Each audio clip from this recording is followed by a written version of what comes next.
es una confrontación. Había un profeta llamado Natán en el Antiguo Testamento que habló de parte de Dios. Dios le dijo que fuera donde el rey David y que confrontara al rey porque el rey había cometido un pecado.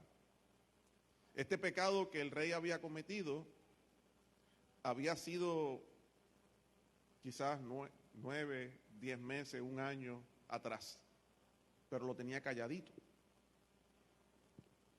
Y era que había adulterado, había cometido adulterio, no solo había cometido adulterio, sino que luego que cometió adulterio dejó embarazada a esta mujer que era casada. Y cuando él se entera, manda a matar al marido de esta mujer. Y después que el marido muere, pues entonces se casa con la mujer y la hace parte de su reino, ¿verdad? Su reina.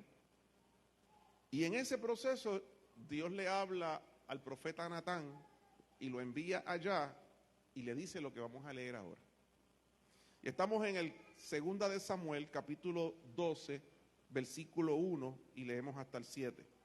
Dice, Jehová envió a Natán a David, y viniendo a él, le dijo, había 2 hombres en una ciudad, el uno rico y el otro pobre.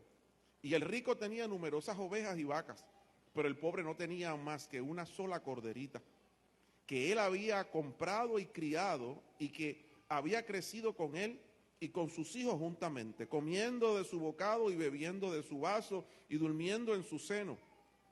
Y la tenía como una hija.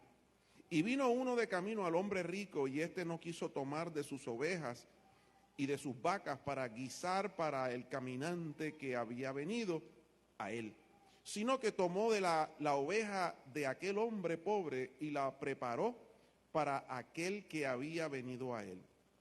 Entonces se encendió el furor de David en gran manera contra aquel hombre, y dijo a Natán, vive Jehová, que el que tal hizo es digno de muerte y debe pagar la cordera con 4 tantos, porque hizo tal cosa y no tuvo misericordia. El versículo 7 dice, entonces dijo Natán a David, tú eres ese hombre. Y lo voy a dejar ahí. Tú eres ese hombre que ha cometido esa barbaridad. Y ese juicio que tú has hecho es para ti. Y Dios lo confronta de una manera muy fuerte. Disculpen.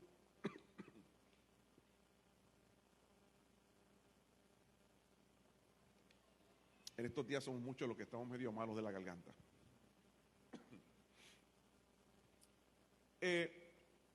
Quiero ir un poquito más atrás. David, en esos momentos, era la figura más importante de todo Israel. Y pudiéramos decir que en la Biblia, David es una de las figuras más importantes en toda la Biblia. No es la más importante, pero es una de las figuras más importantes en toda la Biblia. Y es tan importante que si hay una persona en la cual Dios se expresa de esta manera, es de David. Y Dios dice de David, este hombre, o sea, David es conforme a mi corazón. Y uno dice, wow, un adúltero asesino, conforme al corazón de Dios. ¿Qué es eso? Y que a Dios se le olvidó las pocas vergüenzas que este hombre hizo. La figura de David es tan importante que todos los reyes que vinieron después de David fueron descendientes de David, de la descendencia de David. Dios honró su descendencia y hubo un linaje de reyes. Es tan importante la figura de David que Cristo, que es rey para siempre, es descendiente de David. María era descendiente de David. José, que era el padrastro de David, de Jesús, era descendiente de David.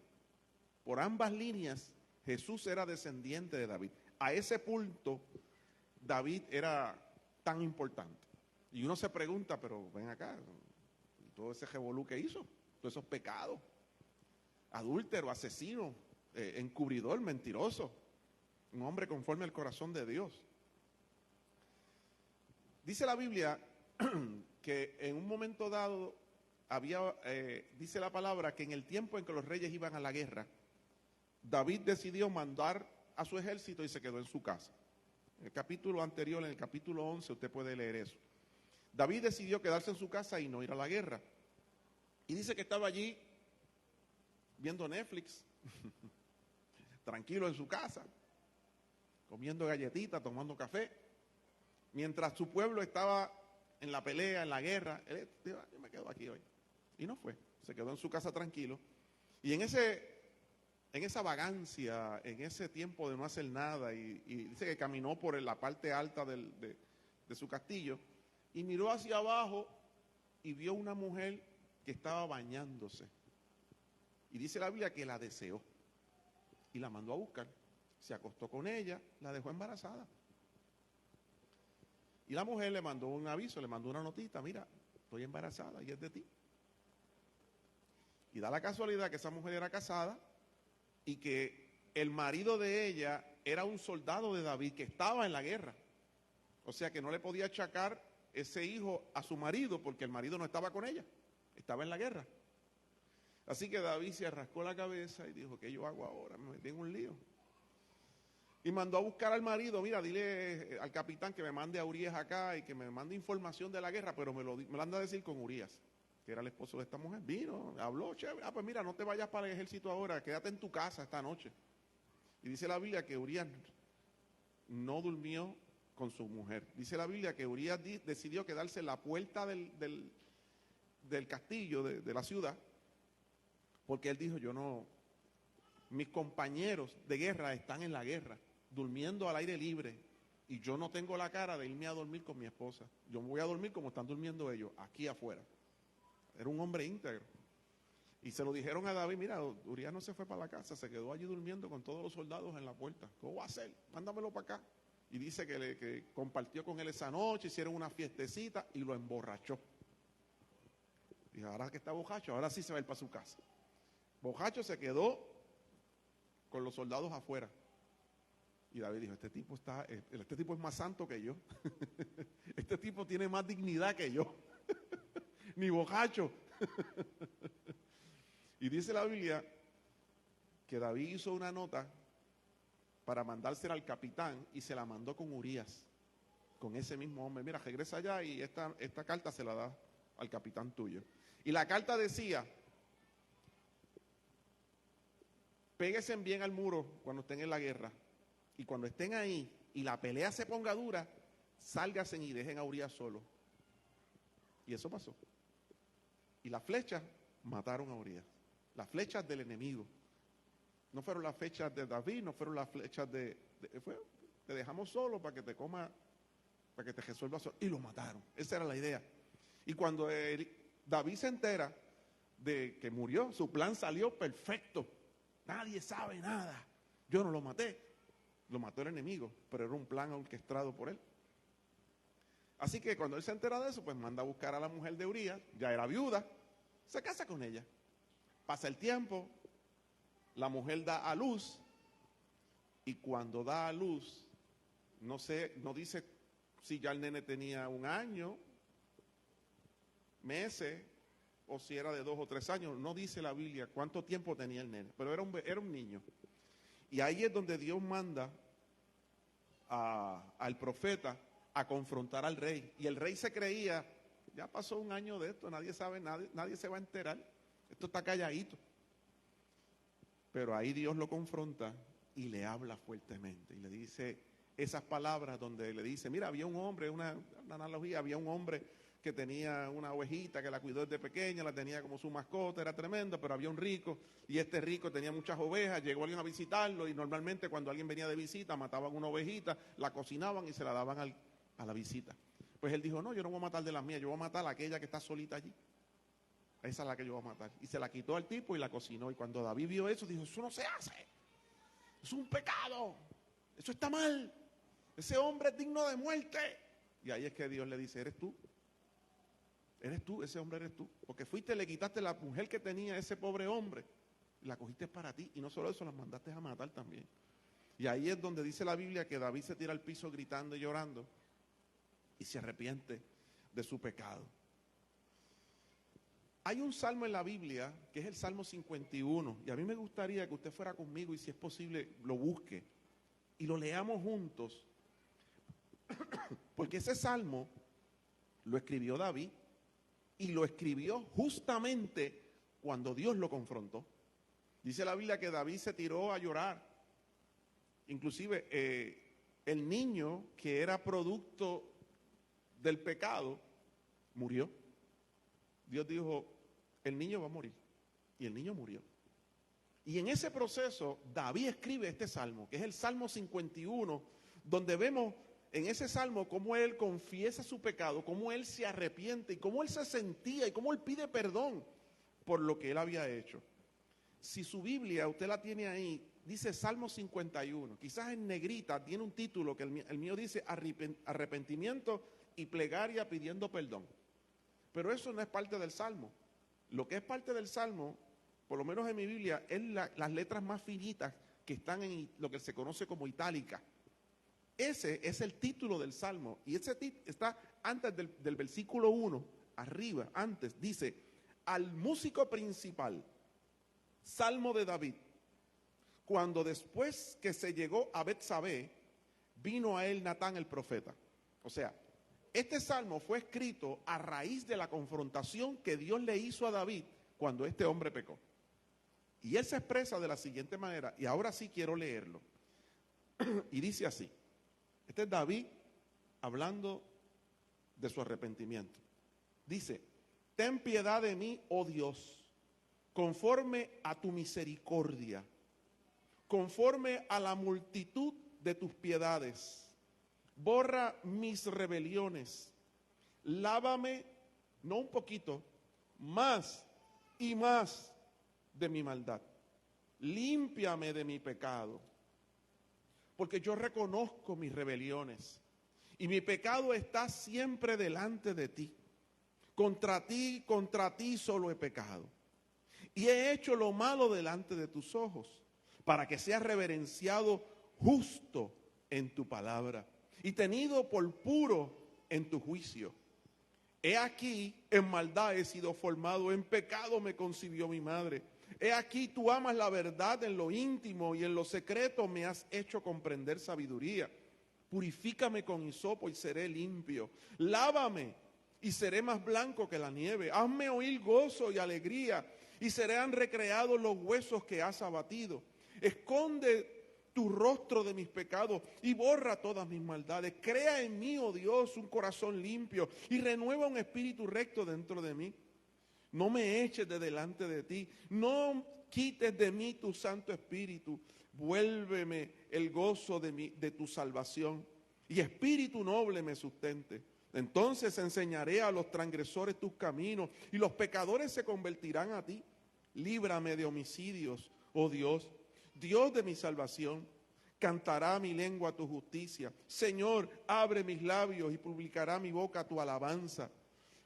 Porque no quieres sacrificio, que yo lo daría.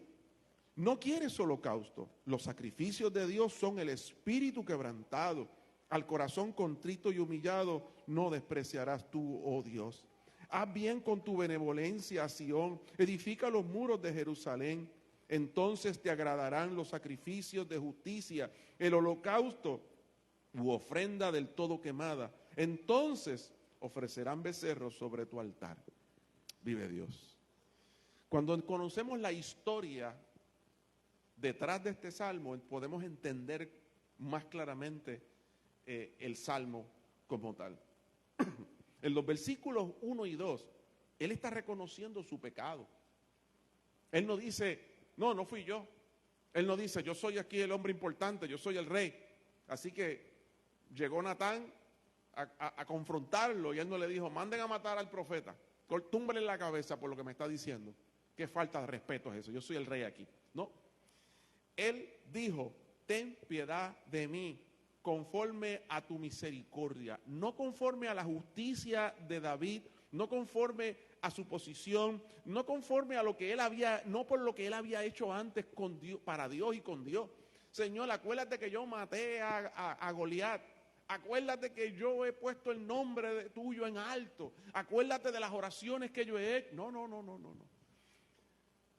David dijo, por favor, conforme a tu misericordia, por las misericordias tuyas, no por mi justicia, no por las cosas que yo haya hecho, sino por tu misericordia. El verso 3 dice aquí que él tenía un cargo de conciencia que lo acompañaba todos los días. Dice el verso 3, porque yo reconozco mis rebeliones, mi pecado está siempre delante de mí. Es como decir, mi conciencia no me deja tranquilo. Este pecado que yo cometí, y hermano, no fue un solo pecado, es que estaba el pecado de adulterio y fornicación, estaba el pecado de conspiración, estaba el pecado de asesinato, estaba el pecado de encubrimiento, de infidelidad a Dios. Todo eso estaba ahí. Es que por eso es que él dice, yo reconozco mis rebeliones. No es una sola cosa, son mis rebeliones, las cosas que yo he hecho mal. Y esto me persigue, está delante de mí todos los días. Y probablemente él se paraba y hacía mil cosas, iba a la guerra y actuaba como rey y se movía aquí, pero ese pensamiento, eso le daba todos los días ahí en la mente, lo que hiciste. Hermano, y Dios le dio todo ese tiempo para que él se arrepintiera, pero él no se arrepintió. Él no confesó.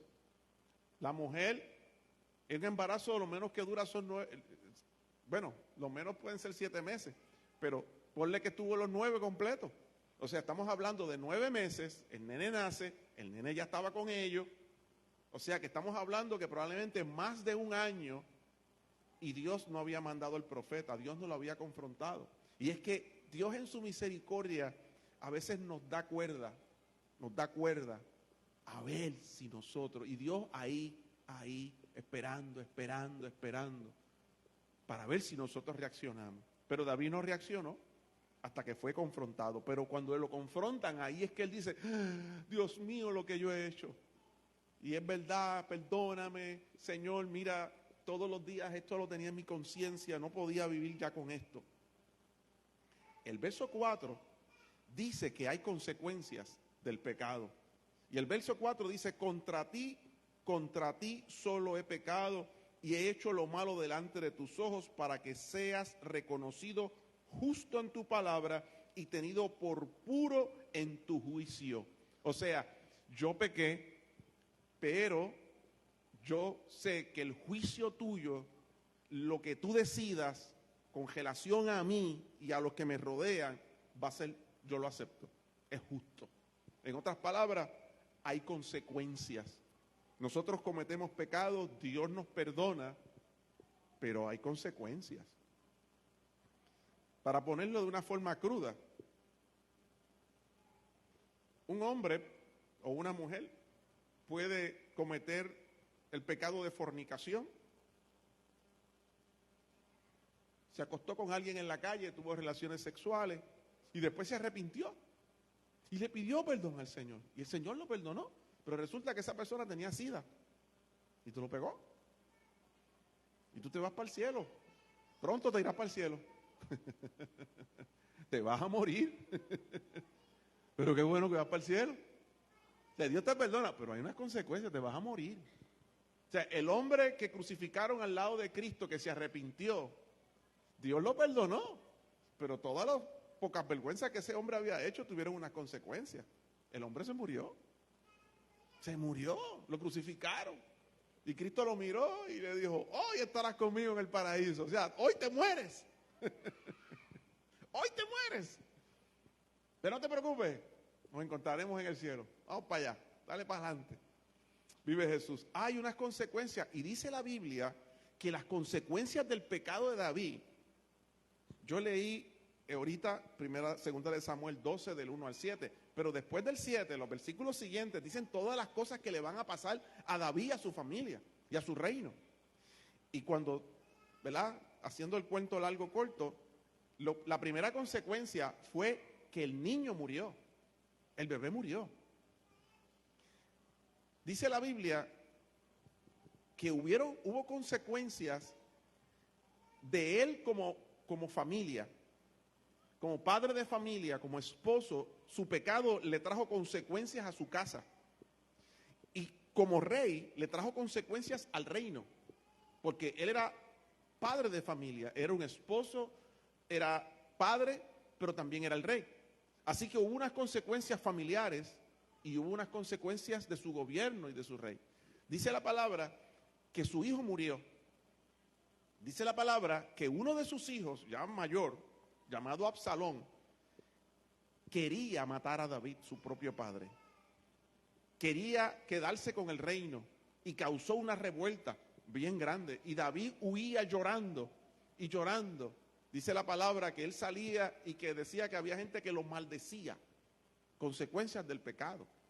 Dice la Biblia que luego el reino se dividió.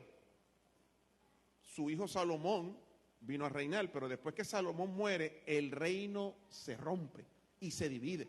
E Israel que era una nación poderosa, se dividió en el sur y en el norte. Había un rey al norte que no era descendiente de David y había otro rey en el sur que era descendiente de David. Y todos los reyes del sur seguían siendo descendientes de David, pero los del norte no. O sea, una nación dividida por causa del pecado. Había consecuencias. Le trajo problemas familiares y le trajo problemas al gobierno, a su nación. Porque los pecados que nosotros cometemos, hermanos, Dios nos perdona, pero puede haber consecuencias. En el caso de él, tuvo las consecuencias. Y dice la palabra que cuando David huía con todos sus hijos y sus esposas y todo iba huyendo porque su hijo Absalón lo estaba persiguiendo para matarlo. Dice que hubo gente que lo maldecía, que en el camino le dijo mil pocas vergüenzas a David. Y uno de sus soldados dijo, lo mato. Te está faltando el respeto, yo voy y lo mato. Y David le dijo, no lo mates. Esto es de Dios. Déjalo que me maldiga, olvídate de eso. Déjalo. Yo sé que esto es consecuencia del pecado que yo cometí. O sea, hay unas consecuencias. Y él dice, yo sé que tú eres justo, Señor. Yo sé que tú eres justo. Y él está aceptando las consecuencias. Yo sé que tú me perdonas y yo sé que hay consecuencias. Así que no hay problema. Yo hago buche, me porto como hombre, como hijo de Dios y voy para adelante. Acepto lo que venga. Y eso fue lo que hizo David. En el verso 7 dice que él reconoce que el único que tiene el poder para limpiar sus pecados es Dios. Dice el verso 7, purifícame con hisopo y seré limpio. Lávame y seré más blanco que la nieve. No va donde un sacrificio, él no va donde nadie, él va directamente donde Dios y le dice, purifícame tú, lávame tú, lávame. Inclusive hay una parte que dice, lávame más y más. Hermano, yo estaba buscando información sobre esto y decir lávame más y más, la connotación que tiene es que como cuando tú vas a lavar una ropa y tú le das y la mancha no sale y le sigues dando y le sigues dando y le sigues dando hasta que te hace la uña sangre. Eso es lo que está diciendo David. Lávame más y más y seré limpio. Si tú lo haces, yo soy limpio. Tú eres el único que puede limpiar mi pecado. Tú eres el único que puede transformar mi corazón. El verso 11 dice, no me eches de delante de ti, no quites de mí tu Santo Espíritu. En otras palabras, él sabía que podía perder la unción del Espíritu Santo por causa del pecado. Que Dios puede quitar su mano. Hermano, cuando él era pequeño, cuando él era un niño cuidando las ovejas de su padre, dice la Biblia que el profeta Samuel llegó a su casa y lo ungió con aceite. Y el Espíritu de Dios estaba sobre él. Había un llamado, había una unción para una misión, que era ser rey, profeta, adorador, el dulce cantor de Israel, se le conocía. Y él decía, por favor, no quites tu unción de mí, no quites de mí tu Santo Espíritu. Y él sabía que el pecado, hermano, puede hacer que la mano de Dios se vaya de sobre ti. El pecado, Dios puede tener misericordia y te da tiempo, dice la Biblia, pero no para siempre contenderá mi espíritu con el hombre. Va a haber un momento donde el juicio de Dios va a caer. Hubo un momento donde Dios no se mantuvo en silencio y quizás David decía, bueno, ya nadie lo sabe, ya nadie se va a enterar, esto se aplacó, ya el chisme se acabó. Pero dice la palabra que ahí fue donde Dios vino y mandó al profeta.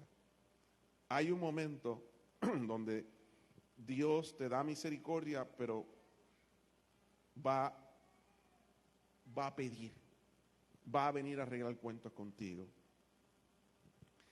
El verso 12 dice que él había perdido la alegría.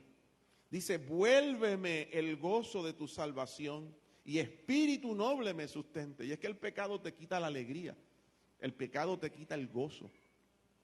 Y cuando nosotros estábamos sin el Señor, el gozo no habitaba en nosotros. Podemos tener una alegría y gozarnos en un par, pero cuando llega la soledad, cuando llegamos a nuestra casa, que ya no está aquellas cosas externas, vemos que tenemos tristeza en el corazón. Y él había perdido eso. Él había perdido el gozo y él decía, Señor, devuélveme este gozo, devuélveme el sentirme alegre nuevamente. Ese tiempo que yo pasaba contigo ya no lo tengo, Señor, devuélveme eso que he perdido. El verso 13 dice que luego de esta caída, aleluya, él dice, si Dios lo perdona, él comenzaría a predicar la palabra. Mira el verso 13. Entonces, si tú me devuelves ese gozo, si tú me perdonas, verso 13 dice, entonces enseñaré a los transgresores tus caminos y los pecadores se convertirán a ti. Si tú me perdonas, si tú me lavas más y más, si tú tienes misericordia de mí, yo voy a comenzar a predicar tu palabra. Yo voy a hablar de ti, yo voy a hablar tus maravillas. Si yo estoy apelando a tu misericordia. Yo sé que esto llevo un año, has tenido que confrontarme, has tenido que tirarme al medio delante de toda la gente aquí. Pero yo te pido perdón, Señor, y yo te pido que tú me perdones, y si tú me perdonas, yo voy a predicar tu palabra, para que la gente te conozca, tengan un encuentro contigo. Luego en los versículos 14 y 15, dice que si Dios lo perdona por el asesinato que él había cometido, dice que comenzaría a cantar, y lo haría con alegría, aleluya, con alegría, porque Dios lo había perdonado. Mira lo que dice, líbrame de homicidios, oh Dios, Dios de mi salvación. Y luego dice, cantará mi lengua tu justicia. Señor, abre mis labios y publicará mi boca tu alabanza. Hermano, un hombre que está llorando, que está pidiendo perdón, que reconoce su pecado, que habla de cómo no podía dormir porque el pecado estaba todo el tiempo delante de él y le angustiaba, le oprimía el corazón. Ahora está diciendo, si tú me perdonas, yo voy a predicar tu palabra. Si tú limpias mi pecado, yo voy a adorar, yo te voy a cantar, yo te voy a contar y te voy a adorar con todo mi corazón. Señor, yo lo voy a hacer. Y vemos un cambio de cómo comienza el salmo al principio y ya casi al final, él siente que Dios lo ha perdonado, él está seguro que Dios lo ha perdonado y comienza a hacer un compromiso, un pacto con Dios. Voy a predicar tu palabra, voy a adorarte. Hermano, los salmos, hace un tiempo atrás, aquí en la iglesia, todos los martes estuvimos estudiando los salmos y estudiamos los 150 salmos completos. Y una de las cosas que estuvimos enseñando todos los martes aquí es que los salmos son canciones. Quizás ahora no nos riman, porque estos son traducciones, ¿verdad? Del hebreo al inglés, del inglés al español. Y cuando tú lo leas, pues esto como que no rima. pero cuando se escribió en hebreo, sí rimaba para ellos. Y ellos los cantaban. Estos son canciones, son poesías. O sea que él y la mayoría de los salmos fueron escritos por el rey David. O sea, él era un escritor de canciones, él era un escritor de coritos. Dice la Biblia que él cantaba. Y cuando Saúl, había un espíritu, el rey Saúl, que decía que tenía un espíritu maligno que venía sobre él y se molestaba y se ponía como un guabapelú, como digo yo. Traían a David con un arpa, David le cantaba, tocaba el arpa y el tipo se calmaba. O sea, él tocaba instrumentos, él cantaba, adoraba y era constructor de instrumentos. Inclusive, él organizó unos coros, todo lo que tenía que ver con adoración en la iglesia, él tenía todo preparado porque eso era algo, hermano, y eso no era parte de la ley, eso no estaba escrito en la ley de Moisés, eso era algo que salía del corazón de él. O sea, la ley no dice, tienes que cantar este corito. La ley que Moisés escribió no dice, tienes que hacerlo así, así, así, así. No, eso no está escrito ahí, no está escrito ahí. Eso es algo que salía del corazón de un hombre agradecido. Hubo una transformación en lo que es la adoración a Dios de David hacia acá. Tú puedes ir a la palabra de David para atrás, uno que otro cantó algún corito, ¿verdad? Pero de David para adelante, eso era una cosa increíble. O sea que él está diciendo, Señor, yo me voy a convertir en un adorador. Yo te voy a adorar, yo voy. Y vemos ahí un hombre que yo me imagino, hermano, es como si tú regañaras a tu hijo, tú regañaras a tu nieto, porque ha hecho una poca vergüenza en tu casa. Hizo algo malo y tú le metiste 2 cojeazos y lo regañaste. Y de momento tú ves a tu hijo que te mira y te pide perdón. Y tú ves a tu hijo que de momento te dice, yo no lo voy a volver a hacer.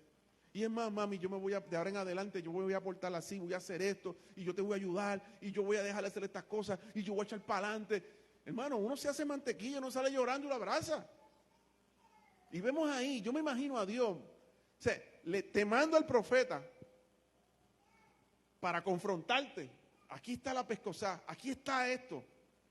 Pero de momento, Dios mira a ese hombre que comienza a llorar, que comienza a pedir perdón, que comienza a no a justificarse, no decir, no, porque eso es culpa, es que tú sabes, yo como rey, es que yo tengo tantas tentaciones, es que mira, eso fue culpa de aquel, es que ella no debió haberse puesto ahí para que yo la viera, tú sabes, yo soy hombre y pues, imagínate. No, él dijo, tienes razón, Señor, yo he pecado contra ti. Tienes razón, Señor, yo he hecho lo malo, pero yo apelo a tu misericordia, pero yo apelo a tu amor hacia mí. Señor, si tú me perdonas, yo me voy a convertir en un predicador. Y si tú me perdonas, yo me voy a convertir en un adorador y yo te voy a buscar. Y Dios así, wow.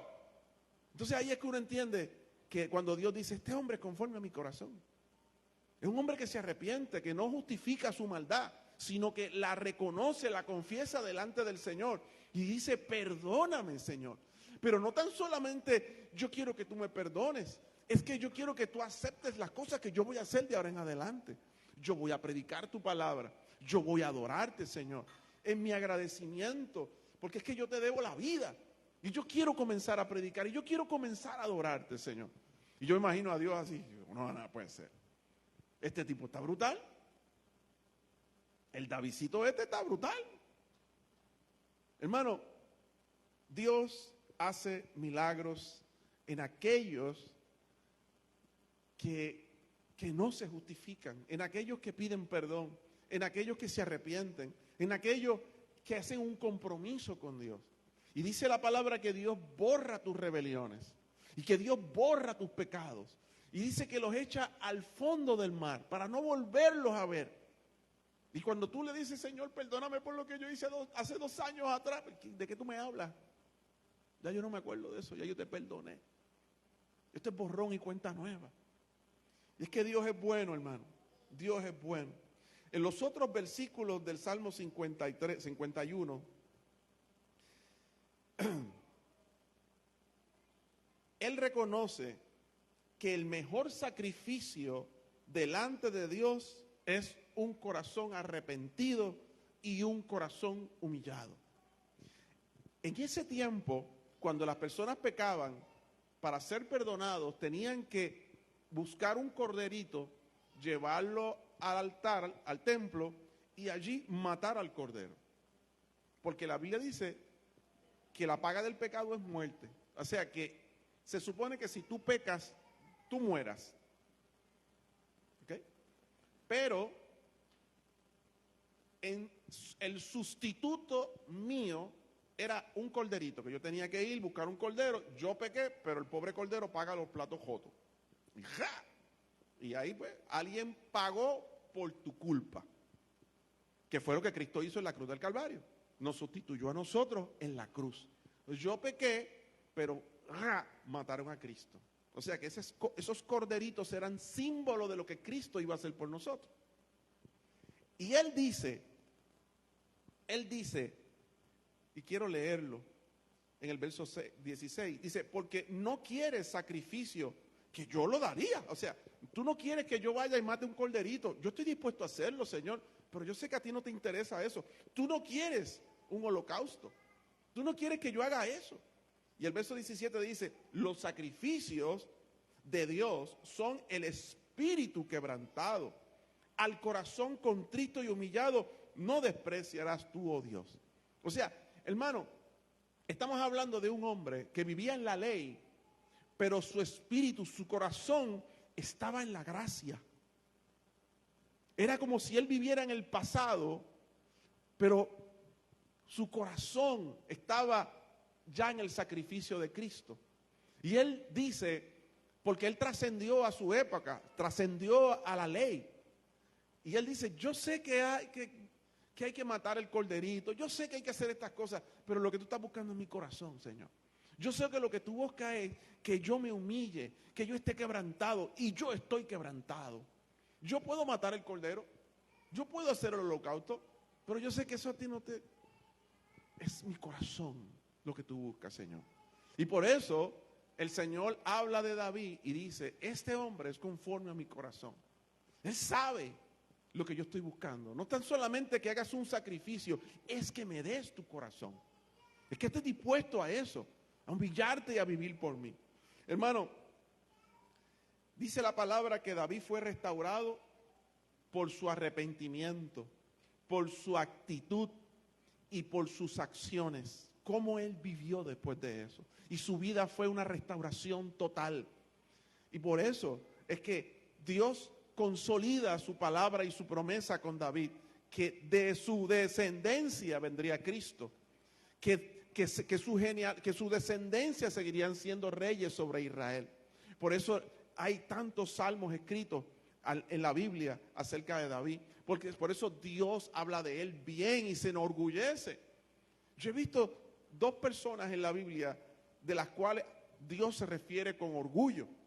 Uno de ellos es Job, cuando el diablo viene y se las echa y Dios le dice, oh sí, viene de andar por la tierra, de chavarle la vida a los seres humanos y de molestar por ahí, ¿verdad? Eso está en el libro de Job. Y Dios le dice al diablo, ¿no has considerado a mi siervo Job, que no hay ninguno como él en la tierra? O sea, Dios habla con orgullo de uno de sus siervos. O sea, Job tendría que ser una persona brutal para que Dios hable de esa manera de él. Dicen, tengo tremendo, te lo he hecho. El gallito que no se huye, como dicen por ahí.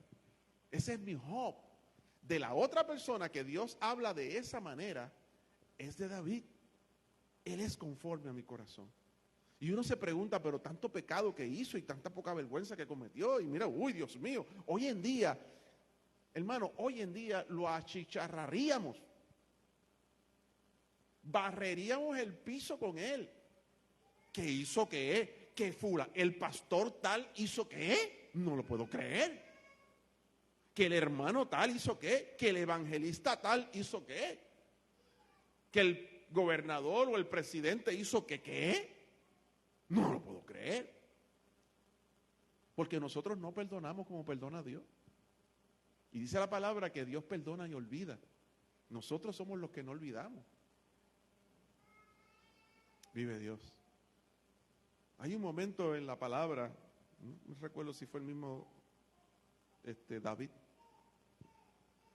que en un momento dado cometió una metida de pata y Dios le dijo, o vas a caer en el juicio del hombre o vas a caer en el juicio de Dios. Y esta persona le dice al Señor, yo prefiero tu juicio, porque tú tienes misericordia. El hombre no tiene misericordia. Si caigo en las manos de los hombres, me van a destruir. Si caigo en tus manos, yo sé que tú me vas a perdonar. Yo sé que tú vas a tener misericordia. Hermano, la misericordia de Dios es soberana. David cometió unos pecados terribles.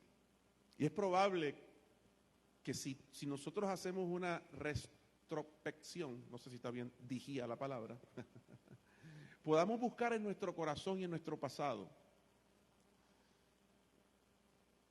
cosas que quizás hayamos hecho que son comparables a lo que David hizo. Quizás podamos buscar dentro de nosotros y encontrar pecados parecidos a los de David y decir, wow, yo también he pecado. Y hasta el día de hoy no ha venido un Natán a confrontarme, a tirarme al medio. ¿Vendrá algún día?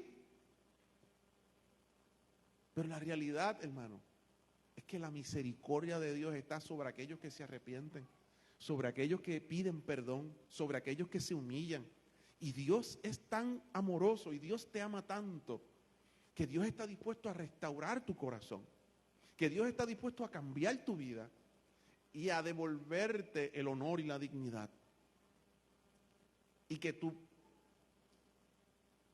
vida después de ese momento sea la vida que Dios decida que tú tengas, y no la vida que decida el mundo.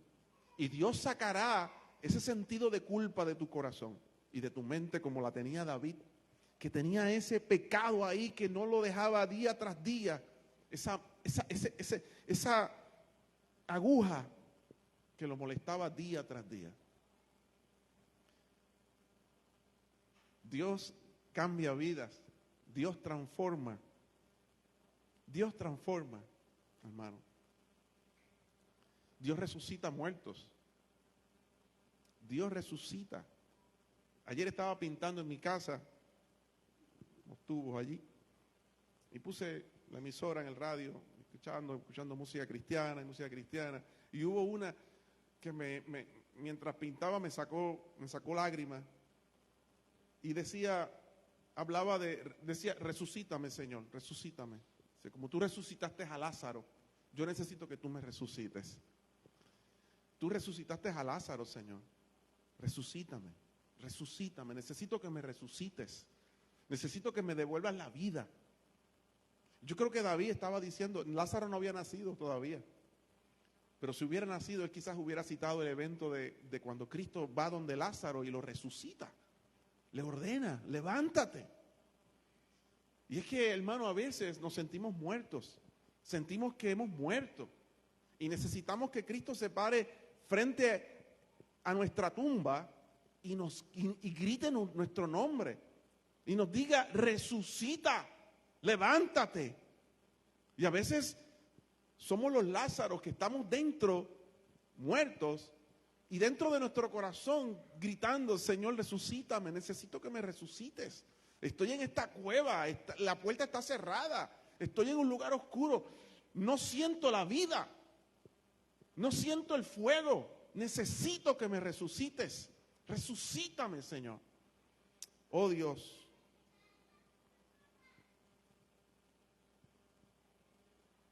Nuestros pecados tendrán consecuencias. Yo no sé si a Lázaro, después que fue resucitado, le cambiaron el nombre o le pusieron algún apodo. Quizás le gritaban el muerto vivo. Yo no sé si le cambiaron el nombre, pero dice la Biblia que cuando Jesús estaba en un sitio sentado a la mesa y estaba Lázaro, dice que mucha gente venía allí, ya no tan solamente por ver a Jesús, sino porque querían ver a Lázaro. Querían ver a Lázaro. Eso está en la palabra. No tan solamente por Jesús, sino porque querían ver a Lázaro. Dice, este tipo estaba muerto. Yo vine al funeral. Y ahora está aquí comiendo. ¿Qué es eso? Hermano, quizás Lázaro después de eso, sabe Dios, lo mataron. La Biblia no habla más nada de él.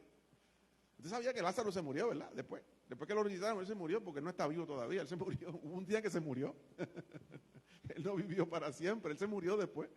No sé si después de eso se murió por las causas naturales o lo mataron para que... Yo no sé. Hermano, pero si nosotros mostramos un corazón arrepentido y humillado como lo hizo el rey David, Dios nos perdona, Dios nos restaura, Dios nos limpia y nos usa como instrumentos en sus manos. Debe haber un arrepentimiento, una confesión, debe haber una actitud del corazón y que nuestros actos de ahí en adelante muestren que realmente yo me arrepentí. La Biblia dice que la fe sin obras es muerta. De nada sirve que yo diga que creo en Dios. De nada sirve que yo crea en Dios si no le sirvo. Eso hacen los demonios, eso hace el diablo. El diablo cree que Dios existe, no tiene duda. Está más convencido que todo el planeta. El diablo le puso en el corazón a los ateos que Dios no existe, pero el diablo sí cree en Dios. El diablo cree que Dios es poderoso. El diablo cree que nadie salva excepto Dios, pero sigue siendo diablo, porque no le sirve. Y si yo no le sirvo al Señor, pero yo creo que Dios es poderoso, yo creo que Él es el que salva, yo creo que Él existe, pues, ¿qué me diferencia del diablo? Yo creo lo mismo que Él acerca de Dios. Pero si no le sirvo, si no le busco, mi fe sin obras es muerta. Yo tengo que servirle. Mis acciones tienen que estar al mismo nivel que lo que yo digo, que lo que yo creo, porque si no, no creo realmente eso. No lo creo. La Biblia dice, tal es su pensamiento, tal es él. Tengo que demostrar con mis actos lo que yo creo. Cristo murió en la cruz del Calvario para que nosotros no tengamos que morir. Aleluya. Si alguno hubiere pecado, abogado tenemos para con el Padre a Jesucristo el justo. La misericordia de Dios está ahí para el que se arrepiente y para el que sale del pecado. La mujer adúltera, sorprendida en el acto de adulterio, que agarraron y la tiraron a los pies de Jesús. Y allí estaba todos con la piedra en la mano para apedrear a esta mujer. Y legalmente lo podían hacer y nadie los podía juzgar. Porque eso decía la ley, que si la sorprendían a una mujer en el adulterio, es que había que matarla. Eso estaba en la ley. Y Jesús conocía la ley y sabía que ellos podían hacerlo y él, bueno. Pero Jesús fue más allá. Y ahí... wow, es que está su misericordia, es que está su perdón, es que está su amor. Y le dijo, el que de ustedes esté sin pecado, pues que sea el primero que arroje la piedra. Y yo creo que 2 o 3 ya se habían acostado con ella. Y dije, espérate, yo fui el primero que me acosté con ella. Todavía le debo el mes pasado que me acosté con ella, no le he pagado, lo cogió fiado. Y soltaron las piedras y se fueron. Y Dios le dice a esta mujer, ¿ninguno te condenó? No. Pues yo tampoco te condeno. Vete y no peques más. ¿Qué significa no peques más? Aléjate de lo que estás haciendo. Yo te perdono, pero tú tienes que dejar de practicar ese pecado.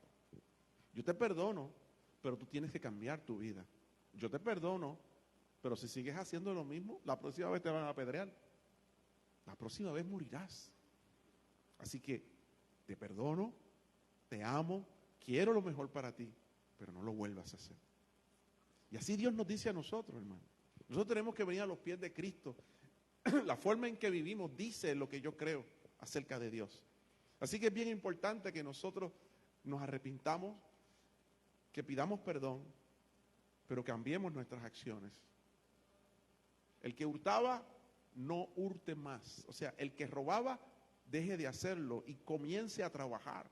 El que mentía, deje de mentir. El que fornicaba, deje de fornicar. El que maldecía, deje de maldecir. El que iba hacia esa dirección, se me cambia y se me pone en esta dirección. Tiene que haber un cambio. Y la Biblia dice que David cambió. La Biblia dice que David fue transformado, que sus palabras se convirtieron en acciones. Y así nosotros también tenemos que hacerlo. Que nuestras palabras se conviertan en acciones. No seamos políticos que hablan y no hacen nada.